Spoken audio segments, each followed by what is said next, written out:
Good morning students. 500 PG college की online class में आप सबका स्वागत है। और हम बीएससी पार्ट फर्स्ट सेमेस्टर के अंदर फिजिक्स की क्लास को पढ़ा रहे थे, जिसके अंदर हमारे पास मैकेनिक्स एंड ऑक्सीलेशन फिजिक्स है। तो मैकेनिक्स ऑक्सीलेशन की जो फर्स्ट यूनिट थी, इससे पहले हमने कंप्लीट कर ली और आज हम यूनिट नंबर सेकंड को स्टार्ट करेंगे।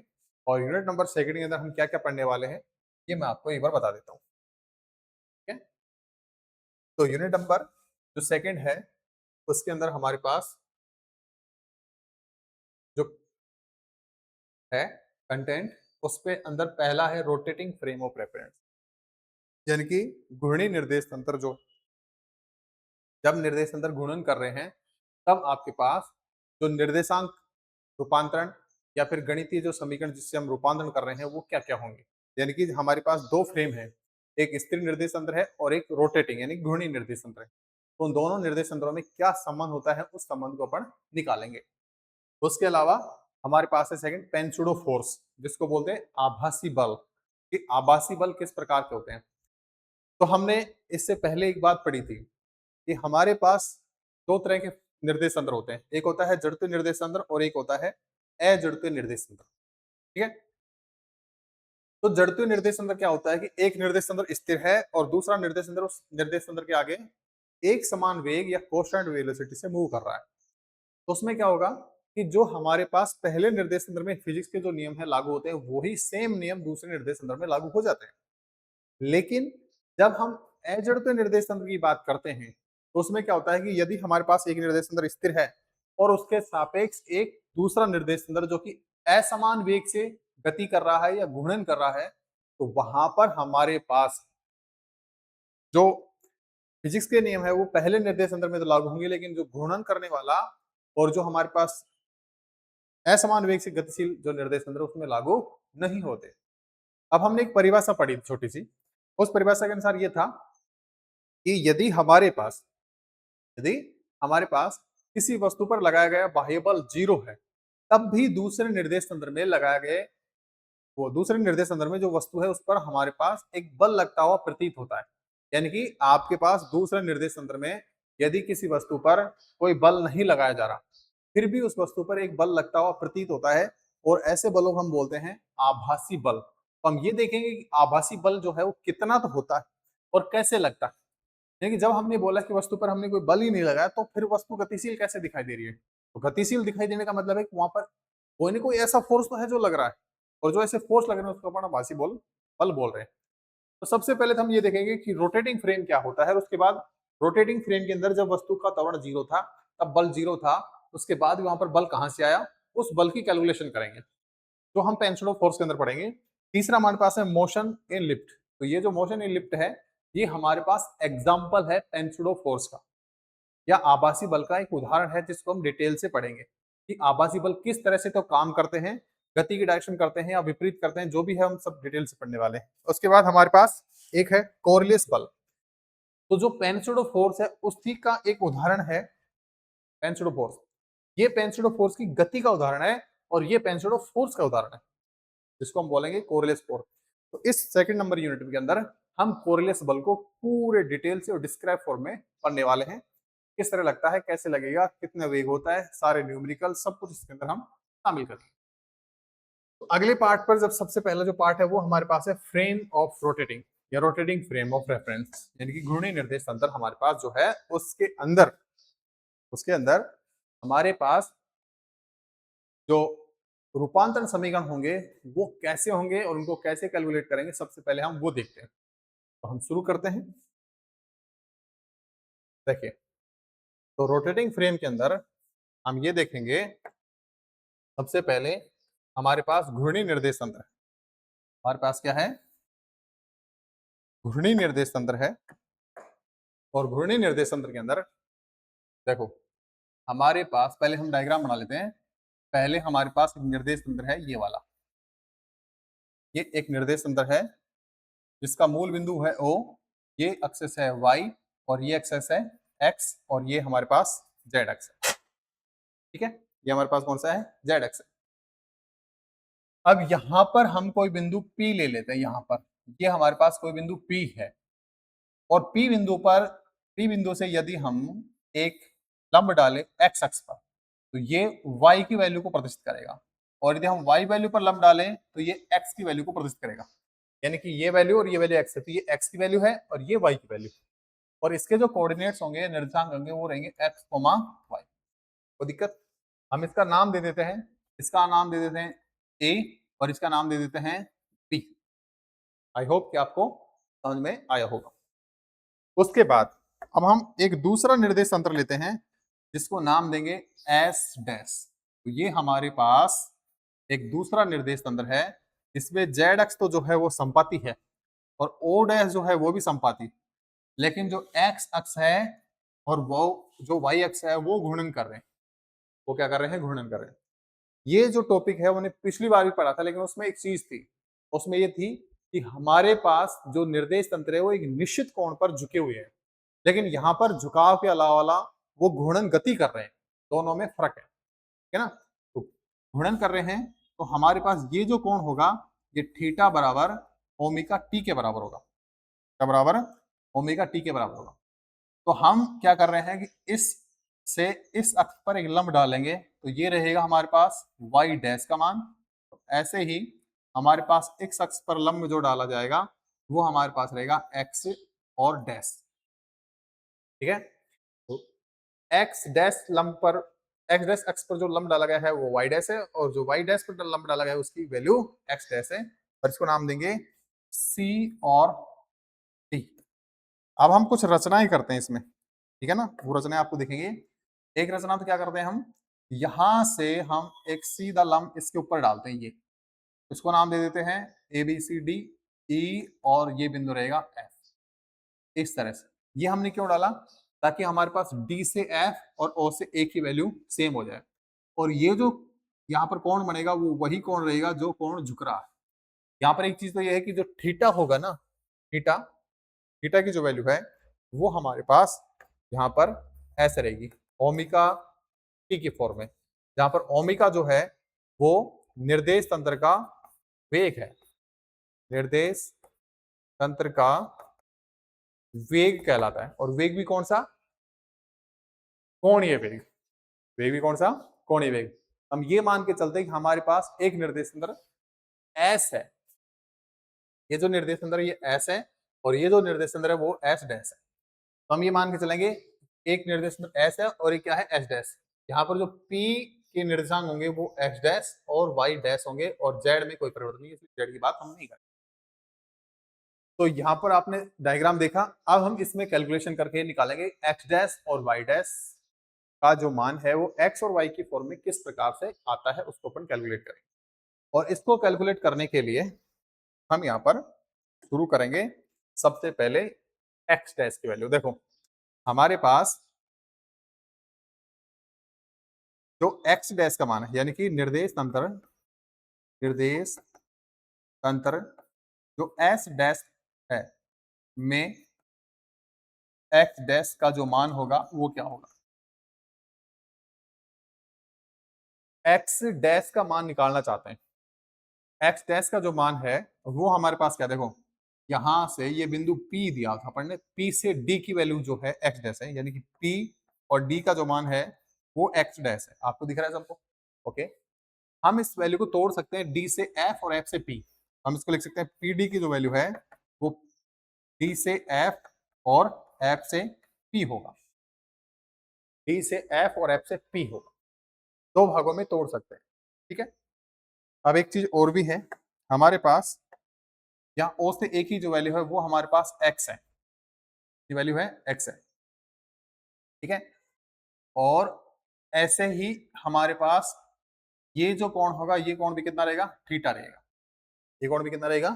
थीटा। तो अपन को एक तो वैल्यू निकालनी है एफ से पी की वैल्यू निकालनी है, एफ से पी की वैल्यू क्या रहेगी, और एक अपन को निकालनी है, देखो यहां पर ये वैल्यू और ये, यानी कि ये दोनों मान हमारे पास समांतर है, तो ई से ओ और एफ से डी की वैल्यू क्या रहेगी? सेम रहेगी। तो आपको डायग्राम से देखो क्या क्या मिला। देखो हमारे पास जो चित्र है, तो चित्र से अपन को क्या क्या मिल रहा है, देखो एक तो हमारे पास डी से एफ की जो वैल्यू है, डी से एफ की जो वैल्यू है वो बराबर होगी ओ से ई के बराबर।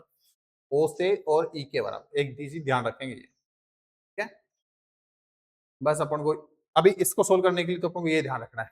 तो अपन इसको ऐसे लिख सकते हैं कि जो P और D का जो मान है उसको लिखा DF, और DF का मान कितना है, O से लेकर के E तक, और प्लस फिर हमारे पास FP, F और P ये रहा, तो उसको लिखेंगे F और P और इसको देंगे समीकरण नंबर 1।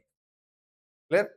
अब हम वापस आते हैं और देखिए, सबसे पहले हम बात करेंगे त्रिभुज ए, एफ और पी से। तो सबसे पहले हम लिखेंगे त्रिभुज ए, एफ और पी से। ए एफ पी की बात करें तो हमारे पास देखो ये कौन थीटा है, ये कौन 90 डिग्री है, थीटा के सामने वाली भुजा चाहिए, यानी कि हमें लंब चाहिए। ठीक है, हमें क्या चाहिए, लंब। और लंब का जो वैल्यू अपन ऐसे निकाल सकते हैं, देखो मैं लिख देता हूं ऐसे। तो लंब की वैल्यू चाहिए तो अपन का ये रिलेशन है, कर्ण अपन को पता है, तो लाल बटे करते हैं यानी कि साइन थीटा। यहां से हम साइन थीटा की बात करते हैं। साइन थीटा क्या होता है, लंब बटे कर्ण। तो लंब तो क्या होगा, थीटा के सामने वाली भुजा यानी कि एफ पी, तो ये तो रहेगा एफ पी बटे में कर्ण 90 डिग्री के सामने जो कि ए से पी है, और इसकी एपी की वैल्यू कितनी है, वाई। यहाँ पर हम एक बार तो लिख देते हैं एपी है, तो दोनों का मान रखेंगे तो ये तो एफ पी रहेगा और ये क्या रहेगा, वाई। तो एफ पी की वैल्यू जो है वो वाई और क्या रहेगा, साइन थीटा। समीकरण नंबर क्लियर, समीकरण नंबर 2 है। तो अपने पास एफ पी की वैल्यू आ चुकी है, अब अपन को ओपी ओ ई की वैल्यू चाहिए। अपन फिर से देखिए एक और समीकरण लेते हैं, ये त्रिभुज लेते हैं। तो एक तो वैल्यू अपने पास ये आ गई, ठीक है। और बात करेंगे त्रिभुज ओ ए ई की, ओ ए और ई की बात करेंगे। तो ओ ए ई के अंदर हमें वैल्यू किसकी चाहिए, ओ ई की वैल्यू चाहिए। तो ओ ई जो है वो यहाँ पर देखो ये है कौन 90 डिग्री, तो ये कर्ण है, ये लंब है, ये क्या है, आधार। आधार और कर्ण अपन को पता है, आधार अपन को निकालना है, कर्ण अपन को पता है, इसका मतलब कोस थीटा का यूज करेंगे। तो कोस थीटा जो है वो हमारे पास क्या होता है, आधार बटे कर्ण। आधार कितना है, ओ ई, ओ ई आधार है, और कर्ण कितना है, ओ और ए है। ओ से ए कर्ण है, ओ से ई ये है, तो अपन इसको लिख सकते हैं कि ओ ई अपॉन में एक्स, ओ ई अपॉन में एक्स लिखेंगे अपन इसको, ये अपने पास एक्स। अपन को वैल्यू किसकी चाहिए, ओ ई की वैल्यू चाहिए, तो अपन लिखेंगे एक्स और कोस थीटा, क्या लिखेंगे, एक्स कोस थीटा। ठीक है, तो ये आपको समझ में आया। और अब हम आगे चलेंगे। सबसे पहले हम वैल्यू निकालेंगे, 2 दे देंगे इसको, समीकरण नंबर 3 दे देंगे, 3 दे दी। और समीकरण नंबर जो हमारे पास 2 है और जो 3 है उसको रखेंगे इक्वेशन नंबर 2 के अंदर, तो आपको मिलेगा पी डी की जो वैल्यू है, पी डी, पी से डी की वैल्यू को अपन लिख रहे हैं एक्स डैश, तो पी डी को हम लिख लेंगे एक्स डैश से। और एक्स डैश की वैल्यू में देखो पी डी के अंदर क्या है, ओ ई, ओ ई का मान कितना, एक्स कोस थीटा, तो उसको लिखेंगे एक्स और कोस थीटा। ठीक है, और एफ पी की वैल्यू क्या है, वाई साइन थीटा, तो प्लस वाई और साइन थीटा। तो अपने पास एक्स डैश की एक वैल्यू आएगी, क्या आएगी, एक्स और कोस, यहाँ पर देखो थीटा की जो वैल्यू है उसको अपन ने ऐसे लिखा है ओमेगा टी की फॉर्म में, तो अपने पास रहेगा omega t plus y and sine omega t. तो ये अपने पास जो आया है कि एक्स दिशा में या एक्स डैश जो है या दूसरे निर्देशांक का एक्स अक्ष का जो रूपांतर है वो अपने पास आ गया। इसी प्रकार हम निकालेंगे वाई डैश का मान, इसी प्रकार हम किसका निकालेंगे, वाई डैश का मान अपन कैलकुलेशन करेंगे। तो आपको आई होप कि आपको समझ में आया होगा कि वाई डैश का मान, सॉरी एक्स डैश का मान किस तरह से आएगा। तो वाई डैश का मान कितना है, पी से सी है, पी से क्या है, सी है, ठीक है ना। देखो इसको कैसे सोल्व करेंगे, तो हम पहले इसको मिटा देते हैं। आई होप कि आपको ये चीज समझ में आई होगी। तो हम एक तो इसको मिटा देते हैं यहां से, इस तरह से मिटा दिया, ठीक है, और एक ये मिटा देते हैं और बाकी ये मिटा देते हैं। अब बात करेंगे हम वापस से, देखो हम बात करेंगे निर्देश नंबर एच डैश में वाई डैश का जो मान है वो क्या होगा। तो वाई डैश का जो मान है वो हमारे पास है पी से सी, पी से सी वैल्यू है, है ना, जी जैसी लग रही है, सी कर लेते हैं वापस से, तो लिखेंगे हम पी सी। तो पी से सी है, पी से सी, ये है वाई डैश की वैल्यू। अब इस वैल्यू को हम इस वैल्यू के बराबर कर सकते हैं, एफ ई के बराबर, क्योंकि ये और ये एक आयत की दो आमने सामने की भुजाएं हैं। तो यहां पर हम देख सकते हैं कि ई और एफ का जो मान है वो आपस में बराबर है ना। एफ का मान क्या है, बराबर। तो भी हमें हटाना पड़ेगा क्योंकि अब इसकी अपन को जरूरत नहीं पड़ेगी, अपन को दूसरे ही मान चाहिए होंगे ना। चलो देखो, और ई एफ को हम ऐसे तोड़ सकते हैं, एफ से ए और ए से ई को घटा दें तो आपके पास ये बचेगा। देखो ऐसे लिख सकते हैं कि वाई डैश का जो मान है वो ए से, और एफ लिखते हैं, ए से एफ में से यदि हम ई से एफ को घटा दें, इसको घटा दें, आपके पास फिर से एफ ई एफ बच जाएगा, ई एफ बच जाएगा ना। ए ई को घटा दीजिए आप, ए और ई को अपन ने क्या कर दिया, घटा दिया, तो अपने पास ये वैल्यू आई है। अब इसको देंगे समीकरण नंबर 1, और हमको फिर से ए एफ और ए की वैल्यू कैलकुलेट करनी पड़ेगी। देखिए कैसे करेंगे, वापस अपने पास दो ही त्रिभुज है, एक त्रिभुज तो ये है और एक त्रिभुज ये, ठीक है। तो इस त्रिभुज से तो अपन निकालेंगे, इस त्रिभुज से निकालेंगे अब की बार इसकी वैल्यू, और इस वाले त्रिभुज से निकालेंगे अपन हमारे पास जो वैल्यू है, ये वाली वैल्यू निकालेंगे, इससे और ये वाली, ठीक। तो देखो सबसे पहले हम बात करेंगे त्रिभुज, त्रिभुज ओ ए और ई की, ओ ए ई की बात कर रहे हैं।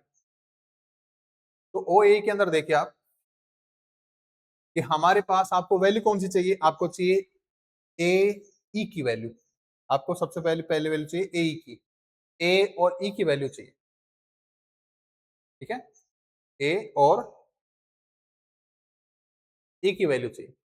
तो ए ई की जो वैल्यू होगी, देखो ये कारण है, ये आधार है और ये लंब है, तो लंब चाहिए आपको, तो अपन लिखेंगे साइन थीटा। साइन थीटा का जो मान होता है लंब बटे कर्ण, तो लंब कितना, ए ई, ये तो है ए और ई, और कर्ण कितना है, कर्ण है ओ से और ए की वैल्यू, ठीक।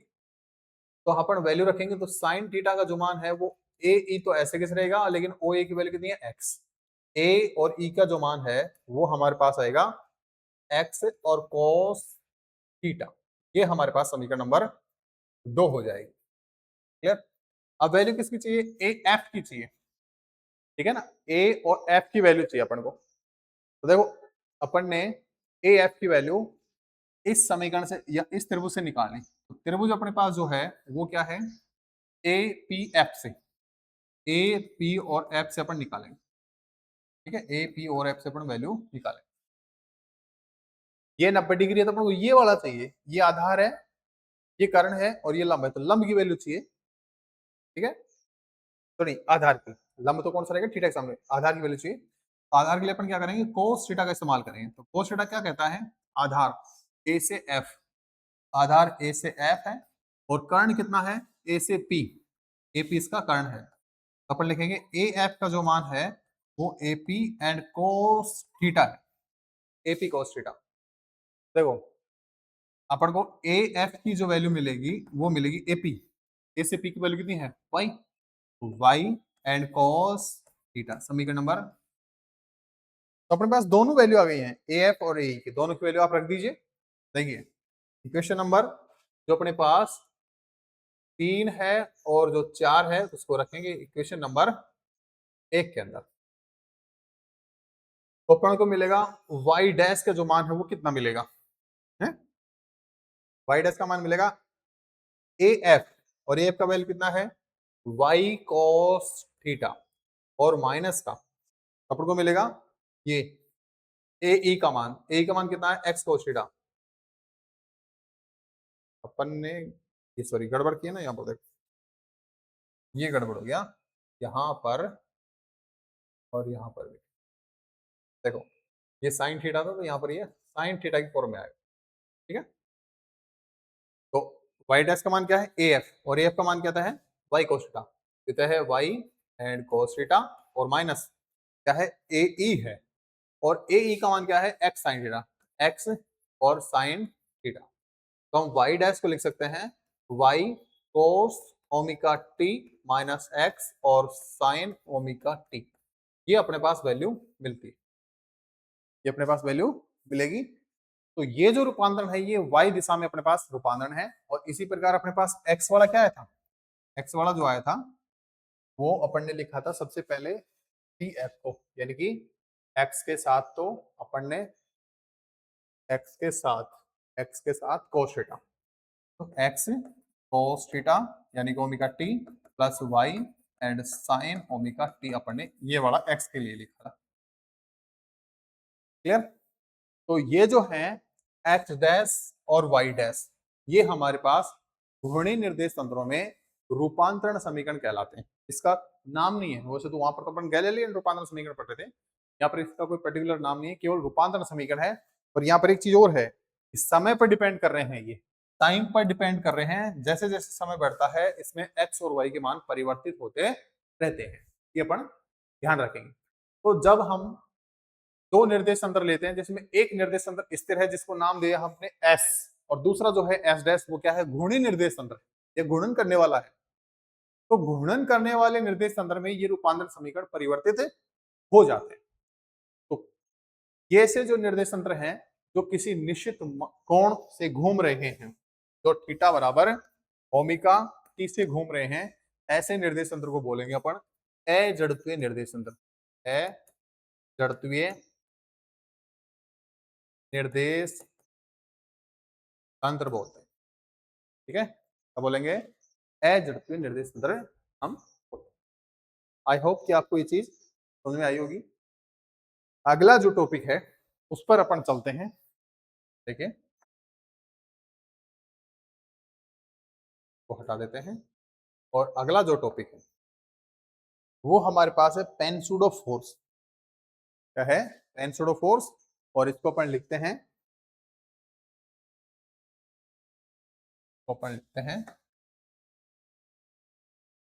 आभासी बल, आभासी बल, या इसको बोलते हैं कदम बल। दो तरह के बल, मतलब नाम अलग अलग है लेकिन बात एक ही है। ठीक है ना, नाम अलग अलग है लेकिन बात एक ही है। तो हमारे पास जो पेन-सुडो फोर्स है वो क्या है, वो अपन देखें। तो पेन-सुडो फोर्स कब लगता है, पहले हम अपन ये देखेंगे कि वो अजड़त्वीय निर्देश तंत्रों में लगता है। और अजड़त्वीय और जड़त्वीय निर्देश तंत्र की परिभाषा हमने पहले पढ़ ली थी।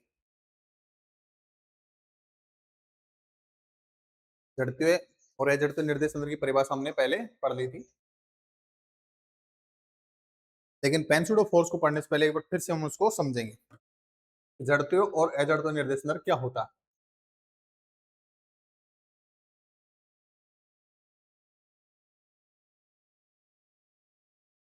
देखिए, हमारे पास एक निर्देश तंत्र है जिसको नाम देंगे हम, वो है एक्स है, ये वाई और ये जेड, और इसको नाम देंगे एस निर्देश तंत्र। ये क्या है, एस निर्देश तंत्र। ठीक है, ये क्या है, एस निर्देश तंत्र हमारे पास। तो हम ये मान के चलते हैं कि जो एस निर्देश तंत्र है वो एक जड़त्वीय निर्देश तंत्र, तो क्या है, जड़त्वीय निर्देश तंत्र। तो ये जो है ये हमारे पास एक जड़त्वीय निर्देश तंत्र है, और जिसका वेग हमेशा कितना रहेगा, जीरो रहेगा, हमेशा जीरो रहेगा। हम इसको ये मान के चलते हैं कि इसका वेग कितना है, जीरो है, फिक्स है, यानी कि ये स्थिर निर्देश तंत्र मान के चलते हैं, होता नहीं है, मान के चलते हैं। मान के चलने का मतलब है कि हमेशा ऑब्जर्वर जो है वो ओ पर बैठा है, ऑब्जर्वर जो है वो किस पर बैठा है, ओ पर। और ओ पर बैठने का मतलब है कि वो स्थिर है। यदि हम किसी भी चीज को कहीं से भी देखें, जहां हम बैठे हैं उस पॉइंट को हम हमेशा स्थिर मान के चलते हैं, या फिर हमें वो स्थिर ही दिखाई देता है, चाहे वस्तु आगे गतिशील हो चाहे कैसी हो। जैसे हम बस में बैठे रहते हैं, हमें पता है बस चल रही है, लेकिन उसके बावजूद भी हमें पेड़ चलते हुए दिखाई देते हैं, और हमें पता है पेड़ नहीं चलते, लेकिन फिर तो हम दिखाई देते हैं। तो इसका मतलब जिस बिंदु पर हम रहते हैं वो बिंदु हमेशा स्थिर रहता है, और उस बिंदु को हम बोलते हैं जड़त्वीय बिंदु या जड़त्वीय निर्देश तंत्र। अब बात यह है कि इसके आगे या दूसरा जो निर्देश तंत्र है वो दो तरीके से डिपेंड करता है। तो जो दूसरा निर्देश तंत्र है वो ऐसे बना सकते हैं। मान लीजिए ये हमारे पास एक दूसरा निर्देश तंत्र है, तो एक्स डैश, वाई डैश और जेड डैश और ओ डैश, और ये किसी एक वेग v से गति कर रहा है। किससे गति कर रहा है? ये v से गति कर रहा है। इसका वेलोसिटी है। अब ये v हमें बताएगा कि ये निर्देश तंत्र जड़त्वीय है या अजड़त्वीय। ठीक है, यदि हमारे पास v का मान 0 है, v का मान 0 का मतलब है कि दोनों निर्देश तंत्रों की बीच की जो दूरी है वो फिक्स है, परिवर्तित नहीं है। और बीच का मतलब है इन दोनों के मूल बिंदु की बीच की दूरी, ये वो जो है r, ये क्या है? कांस्टेंट है। ये हमारे पास क्या है? कांस्टेंट है, इसमें कोई परिवर्तन नहीं आ रहा। क्लियर? अब समझेंगे आगे। यदि हमारे पास एक निर्देश तंत्र स्थिर है और दूसरा निर्देश तंत्र जो है वो कुछ दूरी पर है लेकिन वो भी स्थिर है, यदि पहला निर्देश तंत्र जड़त्वीय निर्देश तंत्र है तो दूसरा निर्देश तंत्र भी जड़त्वीय ही कहलाएगा। अब इसमें क्या होता है कि यदि हमारे पास किसी कण पर बल का मान 0 है तो दूसरे में भी 0 होगा, यदि बल का मान कुछ है तो दूसरे में भी कुछ ना कुछ होगा। जितना मान है उतना ही मान दूसरे में होगा। ठीक है ना? तो इस तरह के जो निर्देश तंत्र है उसमें किसी प्रकार का कोई बल रूपांतरण नहीं होता, यानी कि बल का मान और त्वरण का मान दोनों में ही एक समान रहता है, चाहे वस्तु किसी प्रकार से गति कर रही है। अब दूसरी स्थिति आती है, यदि इसका वेग 0 नहीं है तो, ठीक है, कौन से? एस डैश जो निर्देश तंत्र है उसका वेग 0 नहीं है तो क्या होगा? अब दूसरा जो निर्देश तंत्र है उसका वेग 0 नहीं है तो क्या हो सकता है? दो तरीके का हो सकता है। क्या? या तो वो असमान गति करेगा, या तो वो असमान गति करेगा, या फिर वो एक समान वेग से गति करेगा। अब हमारे पास यहाँ पर दो कंडीशन फिर से बन गई है। यदि कोई निर्देश तंत्र एक समान कांस्टेंट वेग v से चलता है तो भी हमारे पास निर्देश तंत्र एस डैश जड़त्वीय निर्देश तंत्र ही कहलाएगा। और यदि ऐसा है तब भी हमारे पास एस और एस डैश में फिजिक्स के सारे नियम एक समान रूप से लागू होंगे। यानी कि यदि हमारे पास एस निर्देश तंत्र में कण का या कण के ऊपर लगने वाला जो बल है यदि वो 0 है तो एस डैश में 0 होगा। यदि कुछ है वैल्यू तो वही value same value S dash में। और तीसरी जो कंडीशन थी उसमें हमने ये देखा कि यदि हमारे पास v का मान असमान है, और असमान में भी हमारे पास दो तरीके हो सकते हैं, असमान वेग भी हो सकता है और वो घूर्णन भी कर सकता है, तब भी हमारे पास असमान ही वेग होता है। घूर्णन का मतलब वो घूर्णन में भी उसमें त्वरण जनरेट होना चाहिए। यानी कुल मिला के ये है कि दूसरा निर्देश तंत्र त्वरित होना चाहिए, है कि नहीं? जब हमने पहली कंडीशन पढ़ी कि दूसरे निर्देश तंत्र में यानी कि एस डैश में वेग का मान 0 है या वेग का मान कांस्टेंट है, तो इन दोनों ही का मतलब होता है कि आप यहाँ पर त्वरण रहित निर्देश तंत्रों की बात कर रहे हैं। और जब हमारे पास v का मान नॉट इक्वल टू कांस्टेंट है या फिर वेग जो है वो हमारे पास r थीटा की फॉर्म में है, दोनों ही कंडीशन में हमारे पास a का जो मान है वो कांस्टेंट नहीं है। इसको बोलते हैं त्वरण रहित, इसको बोलते हैं त्वरण रहित, और इसको बोलते हैं त्वरण सहित, इसको बोलते हैं त्वरण रहित, और इसको बोलते हैं त्वरण सहित। यानी कि त्वरण रहित निर्देश तंत्रों में न्यूटन के सारे नियम लगते हैं, न्यूटन के सारे नियम लगते हैं, जबकि त्वरण रहित निर्देश त्वरण सहित निर्देश तंत्रों में न्यूटन के नियम नहीं लगते। एग्जाम्पल मैं आपको बताता हूं, हम किसी बस में बैठे हुए हैं और बस गतिशील है, ठीक है। जब बस की स्पीड लगातार बढ़ रही होती है तब हमें बस में बैठने के बाद जो बाहर के पेड़ हैं वो गतिशील दिखाई देते हैं। गतिशील दिखाई देने का कारण कि वो निर्देश तंत्र जिसमें आप बैठे हुए हैं वो निर्देश तंत्र गतिशील है, या फिर जिसको आप देख रहे हैं वो आपके सापेक्ष गतिशील।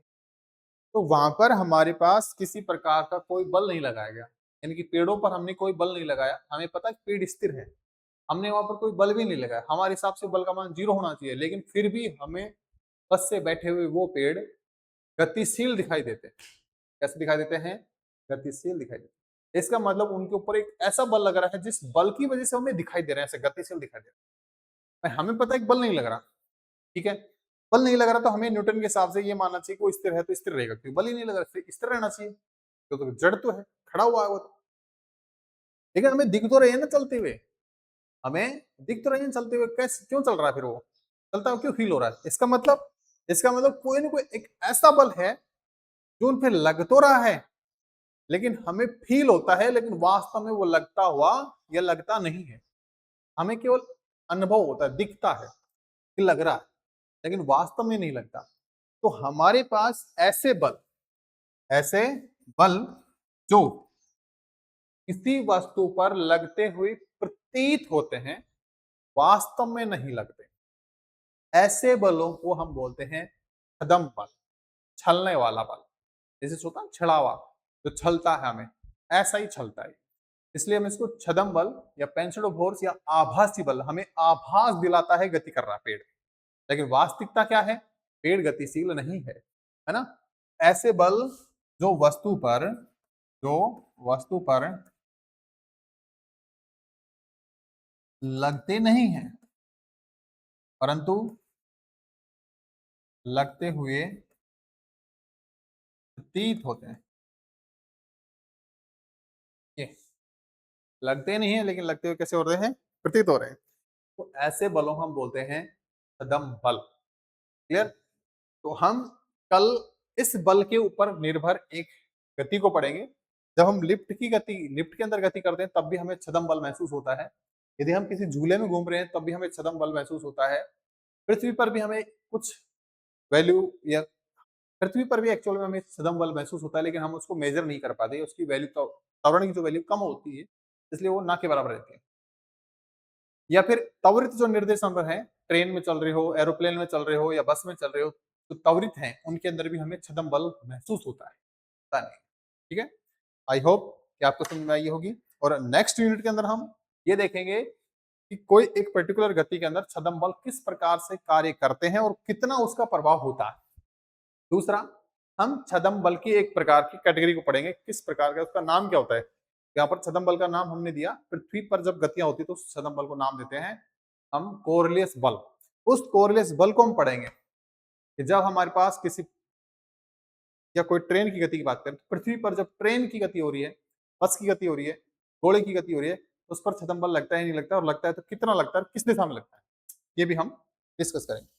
तो मिलते हैं अगले वीडियो में, तब तक के लिए गुड डे।